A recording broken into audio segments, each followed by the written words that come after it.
selama ini tidak mau mengembangkan daya kritis kita. Padahal di Quran diajarkan daya kritis itu seperti itu.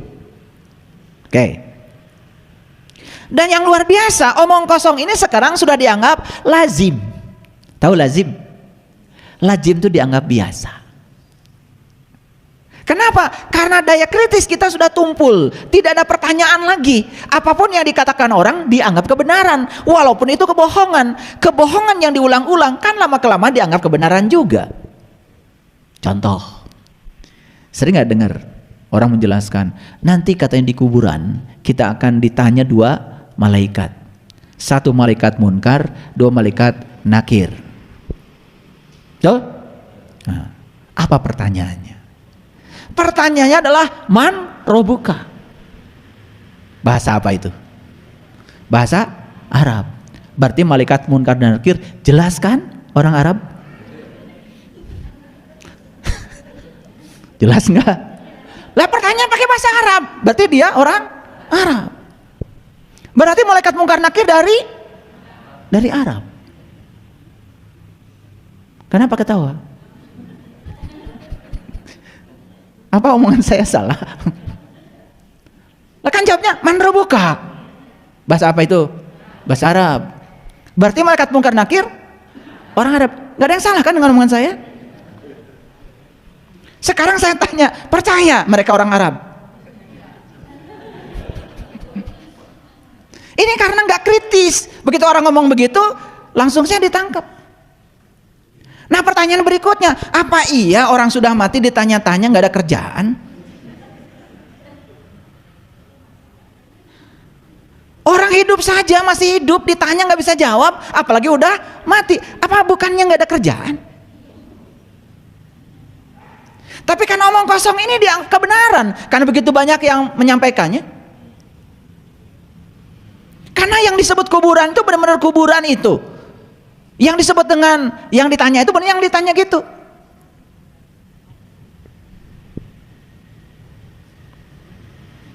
Itu kan bahasa simbolik. Kuburan itu ini kuburan tubuh kita, ini kuburan. Siapa yang terkubur di sini? Yang terkubur di sini adalah jiwa, nur insan. Dan jiwa ini punya pembimbing 2, 1 Nurullah, 1 Nur Muhammad. 1 Allahnya, 1 Rasulnya, itu pembimbing jiwa.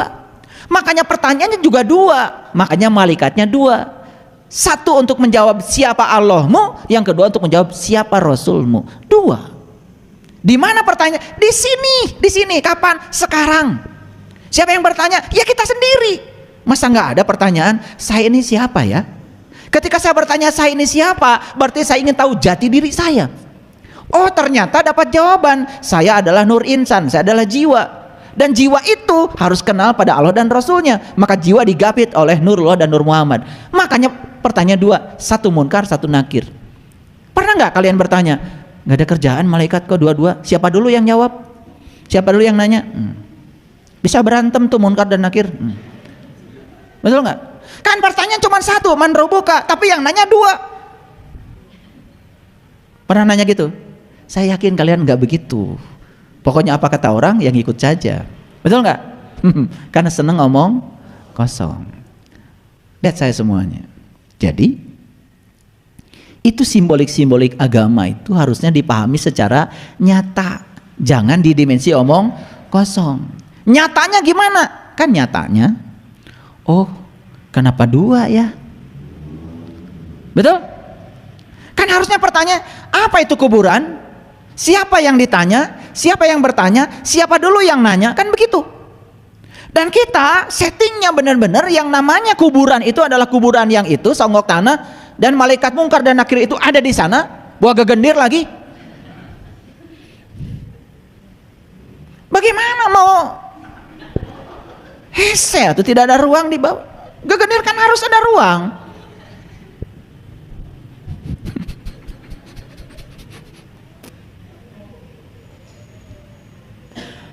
Ngerti maksud saya? Nah, ketika ditanya di sini, man robuka, siapa Tuhanmu? Siapa saya? Dari mana saya asal dan kemana saya akan kembali? Di sini kita ditanya, itu cocok dengan Quran. Di Quran surat Al-Isra ayat 72 Allah mengatakan, "Wa man kana fi hadihi a'ma wa huwa fil akhirati a'ma wa adallu sabila." Barang siapa yang tidak melihat dia di dunia, maka dia tidak akan melihat dia di akhirat, jalannya lebih sesat. Karena Allah mengatakan, melihat Allah itu harus di dunia, maka kita harus bertanyanya saat di dunia. Itu Quran. Kan Quran mengatakan siapa yang tidak melihat Allah di dunia tidak akan melihat Allah di akhirat. Berarti kalau ingin melihat Allah di akhirat, lihat dulu dong di dunia. Berarti man robuka itu saat kita di dunia. Itu kata Quran. Berarti kuburan itu mana? Oh, kuburan itu saya. Karena ini tanah kan? Ini tanah terbuat dari tanah. Paham? Nah, kenapa kalian sekarang mencari? Karena ada kegelisahan dalam diri. Siapa sih sebetulnya diri saya ini? Kan ada keinginan untuk tahu. Itulah yang disebut dengan man robuka. Bahasanya tidak Arab. Bahasanya bahasa rasa. Bahasa universal. Bahasa yang tidak ada. Tidak di dunia ini. Tapi di sini ada. Keinginan untuk tahu siapa diri saya. Itu kan pertanyaan. Ngerti maksud saya? Nyata apa omong kosong kalau begitu? Nyata. Selama ini yang kalian dengar yang mana? Yang omong kosong. Makanya antang nggak pernah mikir saha sebetulnya diri saya itu, nggak pernah. Ya sudah aja. Yang penting jalankan ini, jalankan itu, jalankan itu. Pokoknya dihafal dari sekarang. Mau ditanya man robuka, siapa Tuhan? Terus terang jawaban, Allah. Bisa ngomong gitu? Bisa ngomong nggak? Lah kan udah mati. Gimana sih? Lagi hidup aja kalian gak bisa jawab. Udah ngaji banyak kajian pun gak bisa jawab. Nah ini kan sebetulnya ada tataran yang sangat penting untuk kita renungkan. Apakah pesan spiritual di leluhur itu letterlock begitu, atau ada pengertian yang lain? Paham? Oke. Jadi omong kosong ini sekarang sudah dianggap lazim. Kenapa? Karena daya kritis kita yang hilang, daya kreatif kita yang hilang. Pada ciri manusia abad 21 itu harus punya 5 sifat. 1, kritis, tidak boleh menerima sesuatu tanpa argumen. 2, kreatif.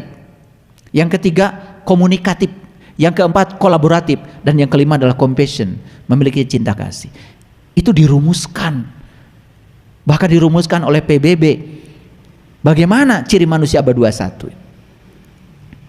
Nah, omong kosong itu ujung-ujungnya adalah menyusun suatu skenario untuk memanipulasi sesuatu.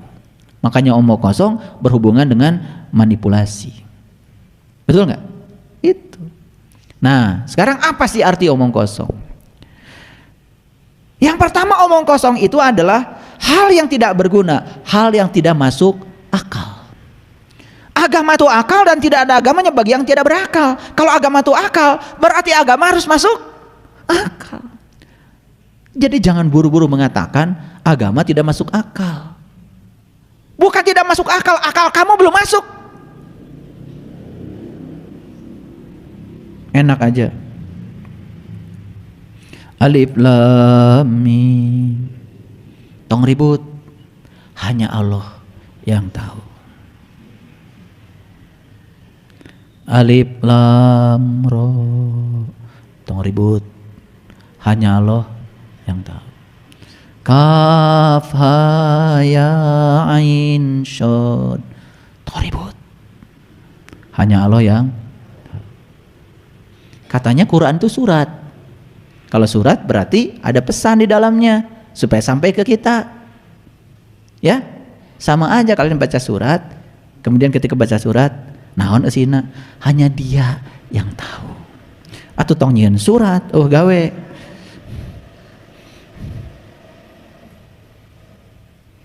Nah, karena kita tidak tahu, satu-satunya cara untuk mengamankan ketidaktahuan kita yang paling gampang apa? Nempuhkeun ka Allah. Begitu, Pak Ustadz punten. Alif lam mim teh naon? Hanya Allah yang tahu. Padahal hanya Dia yang tidak tahu. Manana tatanya ho kan supaya aman. Teu nanya deui. Hanya Allah yang tahu. Makanya dulu waktu saya ngaji, saya diajarkan alif lam mim. Naon teh Pak artosna?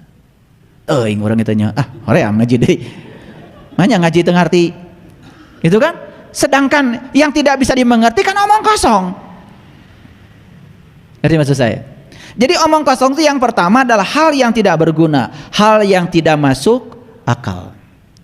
Yuk, saya mau tanya.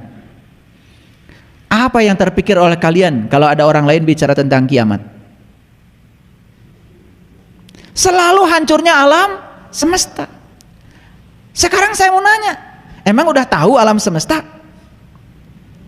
Kan alam semesta itu ada bumi, ada matahari, ada bulan, ada planet lain. Planet yang dekat dengan bumi aja ada Mars, Jupiter, Saturnus, Venus, Uranus, Pluto. Yang seperti matahari itu jumlahnya di setiap galaksi itu miliaran. Sedangkan galaksi itu jumlahnya miliaran lagi. Yang kayak bumi ini ada 150 miliar. Yang kayak bumi ini jumlahnya ada 150 miliar. Saya mau nanya, kalau hancur tuh yang mana? Nu mana? Iya, dunya nu kurang di Cicingan. Ini pendatang baru, dulu ge eueuh. Dan kalau ini nanti hilang, apakah yang lain-lain itu, planet yang lain menjadi kehilangan bumi? Teu aya. Bumi ini hanya sebutir debu saja di alam semesta yang sangat luas ini. Kalau bumi ini hilang, tidak mempengaruhi yang lain. Ketika bumi ngalenyap teh, kata yang lain, emang gue pikirin. Nah sekarang saya mau tanya, yang namanya hancur tuh yang mana? Pertanyaan saya berikutnya, adakah di Quran yang mengatakan Tuhan maha penghancur? Kan yang ada Tuhan tuh maha pencipta. Nah sekarang kita tarik lagi, apa sih kiamat itu artinya? Kan kiam itu artinya bangkit. Hari kiamat itu harus berbangkit. Siapa yang harus bangkit? Siapa yang harus bangkit? Kita aja. Yang harus bangkit itu yang sedang jatuh. Gimana sih kalian tuh? Gak jelas kalau ngejawab, omong kosong terus. Kita saha maneh teh. Yang harus bangkit itu yang sedang jatuh. Kita. Makanya coba belajar ngomong tuh jangan kosong terus. Yang harus berbangkit itu yang sedang jatuh. Yang harus bangkit itu yang sedang tidur. Yang harus bangkit itu yang sedang tidak sadar. Orang tidak sadar jadi sadar, bangkit namanya. Orang jatuh, kemudian dia sadar, saya tidak boleh begini terus, saya harus semangat. Itu namanya bangkit. Orang sedang sakit, gak boleh saya sakit begini, saya harus sehat. Itu namanya bangkit. Jadi hari kebangkitan itu sangat luas. Nah jadi kiamat, dan kiamat hancurnya alam semesta, tengarti. Tapi banyak yang membicarakannya, barjeng tengarti. Makanya kalau di Quran ada kiamat pasti cerita tentang gunung-gunung diperjalankan. Nah gunung itu bahasa simbolik. Gunung itu lambang dari kesadaran. Gunung itu lambang dari kesadaran tertinggi pada diri manusia. Itu harus diperjalankan supaya kamu bangkit. Nih contoh. Kalian dulu nggak sadar bahwa sakit hati itu bukan buatan orang. Sekarang sadar ternyata sakit hati itu buatan saya. Karena saya ingin orang seperti yang saya mau. Ketika orang lain tidak seperti yang saya mau, saya kecewa, sakit hati. Paham? Buatan siapa sakit hati? Oh ternyata sakit hati buatan saya, bukan buatan orang. Nah ketika kita sadar, itu namanya kiamat. Bangkit kesadaran kita, sehingga keadaan kita menjadi lebih baik, kualitas hidup kita menjadi lebih baik. Paham? Baca lagi di Quran cerita tentang kiamat. Isinya apa? Isinya adalah hari kebangkitan, bukan hancurnya alam semesta. Nah alam semesta ini akan hancur ya iya, tapi hancurnya seperti apa? Apakah bareng, apakah satu-satu juga nggak tahu. Sampai sekarang ilmuwan pun tidak bisa meramal kapan dunia ini akan lenyap. Matahari sudah bisa dihitung ya, sekitar 6 miliar lagi matahari akan habis energinya. Tapi siapa tahu 6 miliar yang akan datang kita sudah tidak ada di sini, udah pindah ke tempat lain yang mataharinya baru. Betul? Nah pertanyaan saya, apakah jiwa abadi? Jawab dong. Apakah jiwa abadi? Abadi, seabadi ilahi. Kalau jiwa abadi, seabadi ilahi, berarti kehidupan juga abadi. Kalau kehidupan abadi, maka akan selalu ada tempat buat jiwa berkarya, entah di mana. Paham? Begitu kiamat, nanti dunia hancur. Semua orang akan dibangkitkan dari kubur.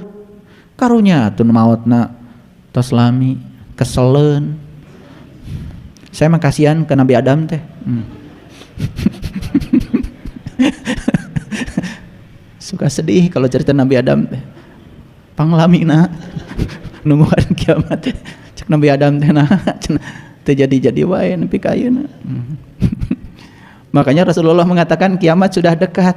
Kok kita nggak ngerti-ngerti sih? Hari kebangkitan sudah dekat, sedekat itu putuskan oleh kamu. Hari ini kamu bangkit dari ketidaksadaranmu menjadi sadar, itu kiamat. Hari ini kamu bangkit dari keterpurukanmu, itu kiamat. Hari ini bangkit kamu dari kebodohanmu, kiamat. Hari ini kamu bangkit dari omong kosongmu menjadi nyata semua yang kau katakan, kiamat. Hari ini kamu dapat pencerahan, itu kiamat. Silakan kiamatkan sekarang karena kiamat sudah dekat. Ayeuna. Paham? Nanti katanya naik Siratal Mustaqim, rambut dibelah 7. Rambut yang dipikir rambut betul-betul dibelah 7. Kumaha meulahna ngabentang cenah langit itu, jembatan itu dari dunia ke akhirat. Dihandap api neraka menyala-nyala. Kumaha? Dah saya belum pernah baca di Quran ada yang begitu. Tapi percaya. Dan saya mah kalau ti soledat jaga, nyalahkeun Allah we. Nah hanya jembatan letik-letik teuing.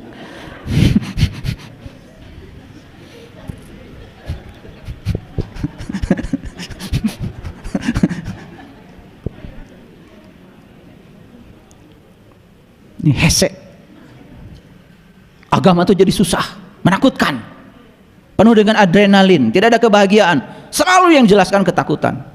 Munti soledat kahanap kabelum takut neraka. Katanya Allah teh mawelas masih. Piraku Allah nyadiakeun hawu keur meuleum hamba anu di kacitan. Palercaya maraneh mah.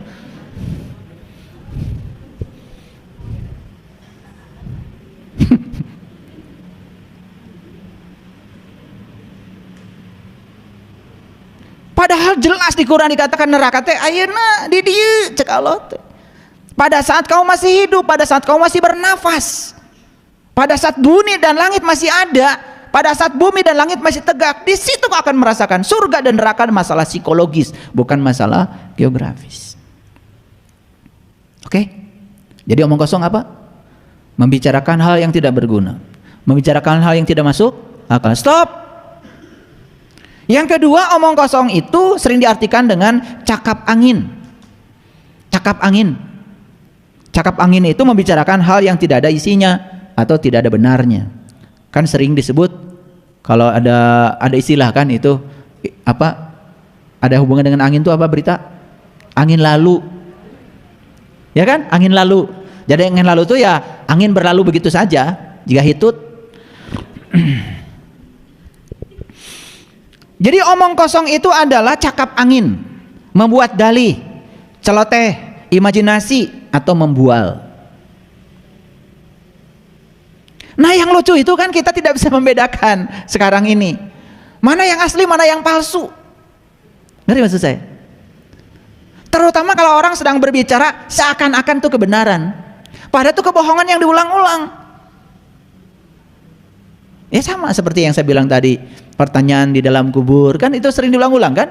Ya gampang lah, yang seunan ibu-ibu mah supaya ngaji.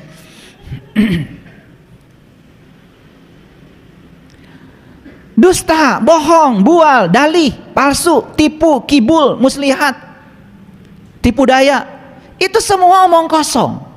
Ini saya ambil dari kamus ya. Jadi saya kumpulkan tuh dari kamus. Istilah omong kosong itu sinonimnya apa? Supaya jelas. Oke. Jadi sebetulnya omong kosong itu seperti balon warna-warni. Tahu balon warna-warni? merah, kuning, hijau, biru, ungu. Tapi isinya semuanya sama kan, angin. Betul nggak? Persis kayak gitu, kayak gitu. Makanya mohon maaf, banyak sekali kan orang ngasih kajian ini, kajian itu, kajian ini warna-warni kayak balon. Isinya semuanya angin. Jika itu tes ditewak,